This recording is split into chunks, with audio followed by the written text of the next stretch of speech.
Algumas pessoas brincam dizendo que ser humano é que nem planta, mas com emoções mais complicadas. Outras pessoas reduzem a diferença entre animais e humanos pela presença do polegar opositor. Mas o que realmente difere o ser humano dos outros reinos da natureza é a capacidade de criar, imaginar e criar. Veja os animais. Alguns são da terra, caminham, rastejam. Outros são da água e nadam. Outros são do ar e voam. O ser humano nasceu para caminhar, mas cria formas de nadar, de ir até o fundo do oceano, explorar o fundo do oceano, cria formas de voar e de ir até outros planetas. O ser humano é um ser que cria. Criar é a nossa natureza.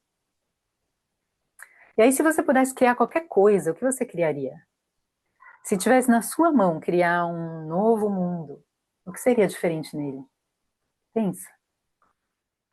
E aí, se você é que nem eu, tem um monte de voz na sua cabeça dizendo, mas isso é muito grande, mas isso é impossível. Quem você pensa que é?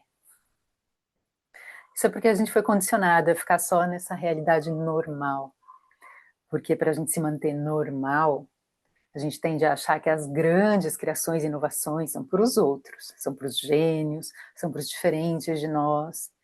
Mas não tem essa dos escolhidos versus o resto de nós, não. Nós criamos o tempo todo, mesmo sem perceber. Criamos em vários níveis, a gente vai ver isso aqui no ecossistema da peperômia.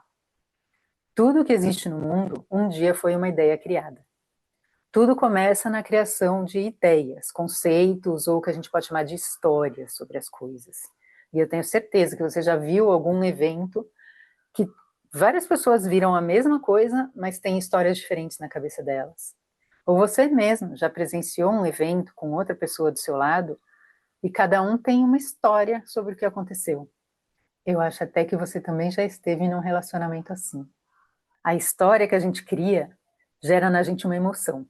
A emoção define a ação. A ação gera consequências, as consequências a gente chama de realidade. Então, os tijolinhos que formam essa realidade que pode ser diferente para cada um de nós, as partes elementares da criação da realidade são os pensamentos e sentimentos. Antes dos pensamentos e sentimentos, existe a percepção. Então, existe a percepção, os pensamentos e sentimentos que foram gerados, e aí tem mais um elemento importante nessa equação. Einstein disse assim: a imaginação é uma prévia dos eventos que estão por vir na vida. A imaginação é mais importante que o conhecimento. Então, com base na percepção, imaginação, pensamentos e sentimentos, duas pessoas podem viver realidades totalmente diferentes diante do mesmo ocorrido. Na verdade, 8 bilhões de pessoas podem estar vivendo 8 bilhões de realidades totalmente diferentes agora mesmo. Respira, deixa isso decantar. Uma pessoa pode criar para ela mesma as histórias que ela quiser. Uma pessoa pode estar criando uma história de que ela é capaz, e a outra pessoa está criando a história de que ela é incapaz. O ponto é que as duas estão criando as suas histórias. E elas vão criar, ou não, um mundo novo para elas, de acordo com as histórias que elas estão contando para elas mesmas. Jim Quick é um pesquisador do cérebro, e ele diz que os limites que você tem são as histórias que você escolhe acreditar. Mas nesse mundo normal, como estão nossas histórias? Como está a nossa imaginação? Como está a nossa ousadia em sonhar diferente?